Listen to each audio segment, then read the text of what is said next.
là où tu sentais qu'on te frappait. Parce que que l'aïkido c'est un peu plus charismatique. Voilà, c'est... ouais. Donc du coup, pour être plus bref, je suis parti dans une salle de judo et bien après. Et j'ai combattu en judo, j'étais 8 fois champion médaillé d'or de jeu national. Ça c'est parmi des médailles que je vais vous expliquer bien sûr. Et c'est après, je pense, bon, quand je commence le MMA, d'abord les gens disaient plusieurs fois que j'étais très fort en judo. Voilà. Donc il était question que je pratique aussi le MMA.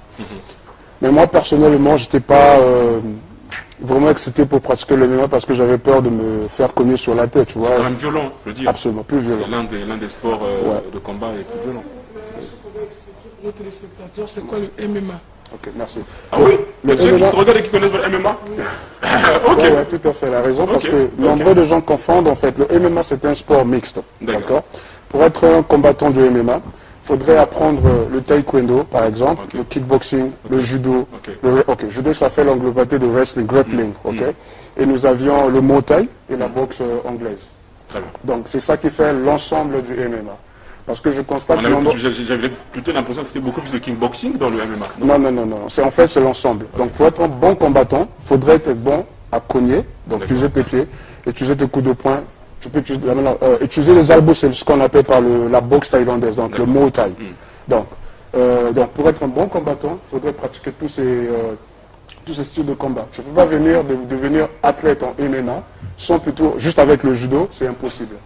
Parce que une fois sur la cage, dans de la cage, tu auras à faire face aux gens qui ont de l'expérience avec ces styles de combat. Tel que moi, quand je commence le MMA, j'étais judoka de base.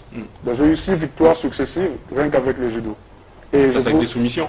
Ouais, je te mets au sol et puis je te tabasse KO. Donc, c'est quand, en 7e combat, j'ai eu un combat de boxe avec un monsieur, c'est lui vraiment qui m'avait, comme on dit, réveillé en boxe. Il avait 7 combats de victoire.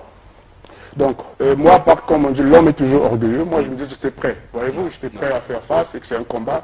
Mais alors qu'il y a une chose que les gens ne comprennent pas, il y a une très grande différence. Parce que d'abord, combattre, c'est une science.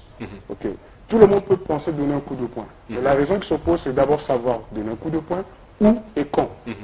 Donc, c'est ce qu'on appelle par expérience. Voilà, vous allez voir souvent une personne qui peut faire peut-être 150 kilos avec un monsieur qui est peut-être de 60 kilos, mais le 60 kilos le casse la gueule. Pourquoi? Parce que celui-là a la connaissance de l'art. Voyez-vous, donc il y a quelque chose de scientifique qui se passe là, et avec l'étape, et vous apprenez. Donc, en gros mots, le MMA, c'est un sport mixte de tout genre de style de combat dans une boîte, voilà. Très bien. Donc, merci Demel, ça me permet d'avoir plus d'éclaircissement parce que moi j'étais vraiment persuadé que le MMA c'était beaucoup de kickboxing. Et oui, c'est vrai que je regardais, je suis par exemple qu'il y a beaucoup de soumissions, beaucoup de Ongeza Gatame pour le sol et tout ça, là, pour les soumissions et des clés au sol. Alors, aujourd'hui, votre parcours a incité beaucoup d'admiration.